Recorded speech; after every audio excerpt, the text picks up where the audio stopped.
नमस्कार। Esoteric traveller में आपका स्वागत है।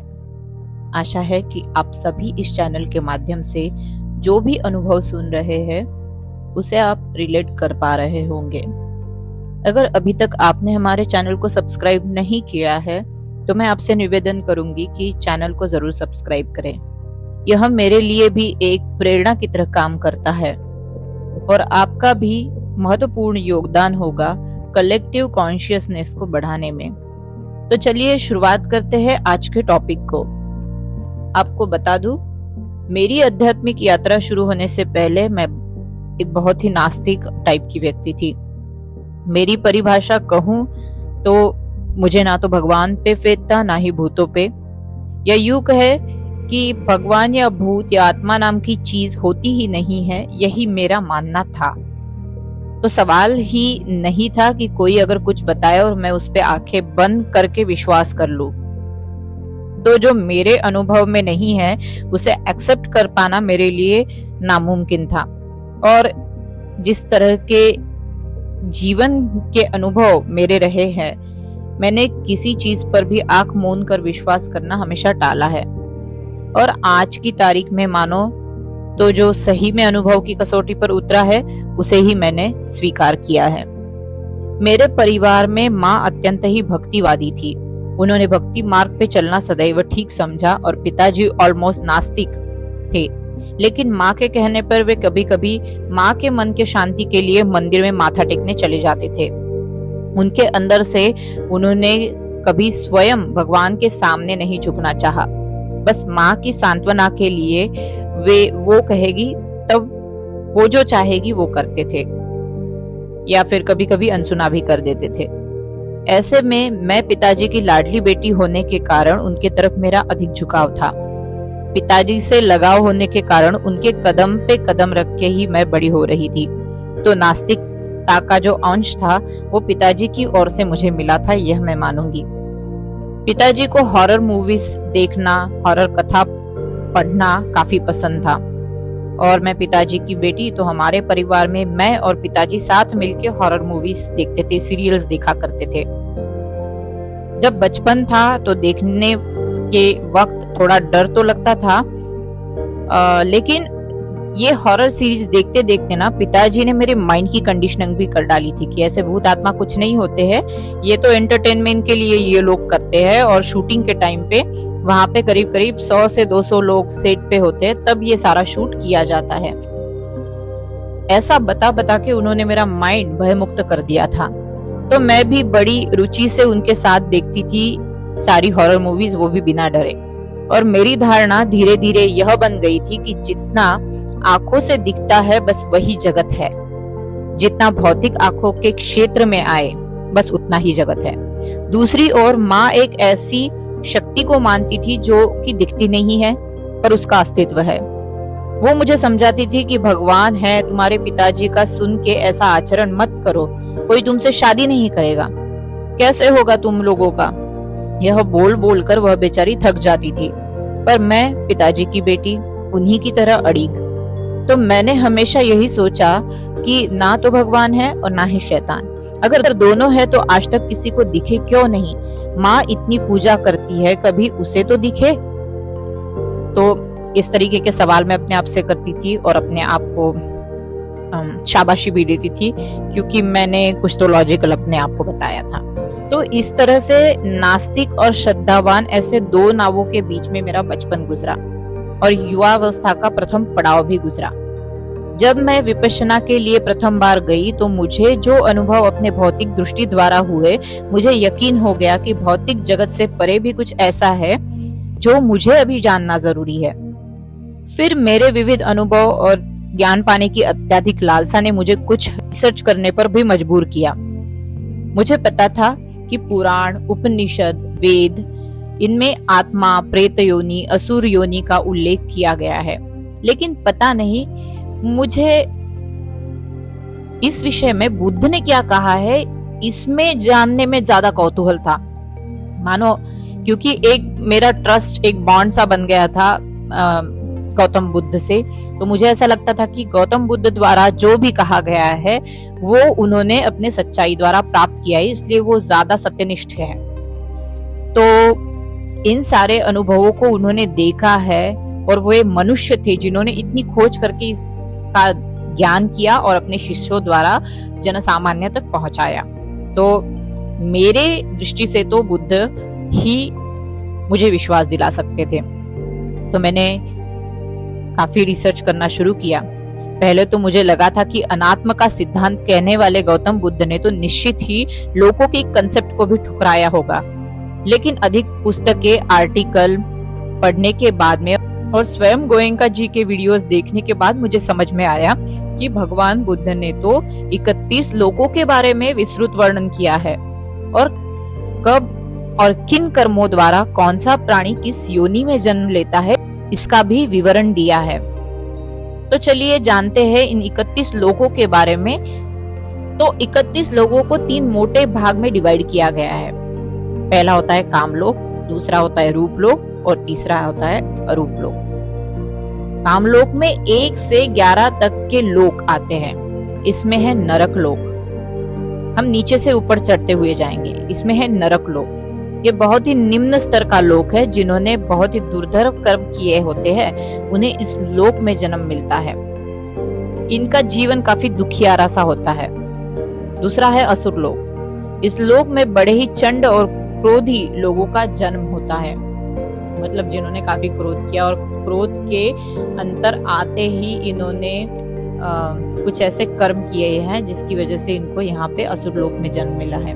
तीसरा है प्रेत लोक, ये अनिश्चित आयु के लोग होते हैं और इनका उपयोग दूसरों द्वारा विविध काम निकालने के लिए भी किया जाता है। मतलब इनको ज्यादातर दूसरे लोग जो एनर्जी में हाई होते हैं वो इनका उपयोग अपने फायदे के लिए करते हैं, तो ये काफी बेचारे होते हैं। इसके अगला लोक है पशु लोक। इस लोक को हम आंखों से देख सकते हैं, मानो जो पशु पक्षी हमारे इर्द गिर्द रहते हैं वो सारे इस लोक में आते हैं जिन्हें हम भौतिक आंखों से देख पाते हैं। इसके आगे का लोक है मनुष्य लोक, ये हमारा लोक है। इस लोक में जन्म लेने का अवसर भाग्यवान एंटिटीज को ही मिलता है। आपके अच्छे कर्म तय करते हैं कि आपको मनुष्य लोक में जन्म मिले और आप इवॉल्व हो सके, और बाकी के जो अलग लोक है उसमें आप कॉन्शियसनेस लेवल बढ़ा के जा सके किसी भी आध्यात्मिक साधना द्वारा। ठीक है, इसके आगे से शुरू होते हैं देवलोक। देवलोकों में सबसे पहला है चतुर्माराजिक देवलोक। यक्ष, गांडीव, कुबेर आदि इस लोक में आते हैं। उसके बाद में तावतिस्म लोक। इंद्र इस लोक के अधिपति होते हैं और पुण्य कर्म करने पर आप भी इस पद को प्राप्त हो सकते हो। इसके आगे का लोक है यामलोक। इसके आगे है तुषित देवलोक। इसके आगे है निम्ना नरती देवलोक। उसके आगे है परनिमित्त वसवत्ती देवलोक।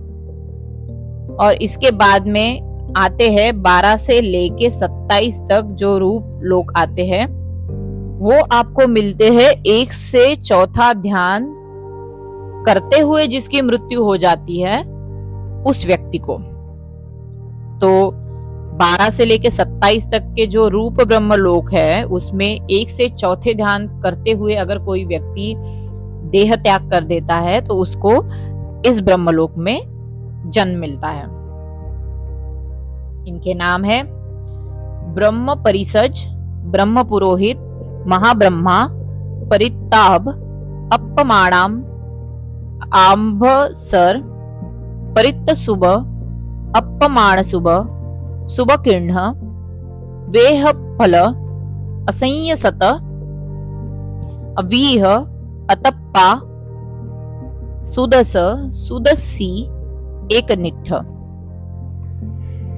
28 से 31 तक अरूप ब्रह्मलोक है। यहाँ रूप नहीं होता, बस चित्त की शांत अवस्था बनी रहती है।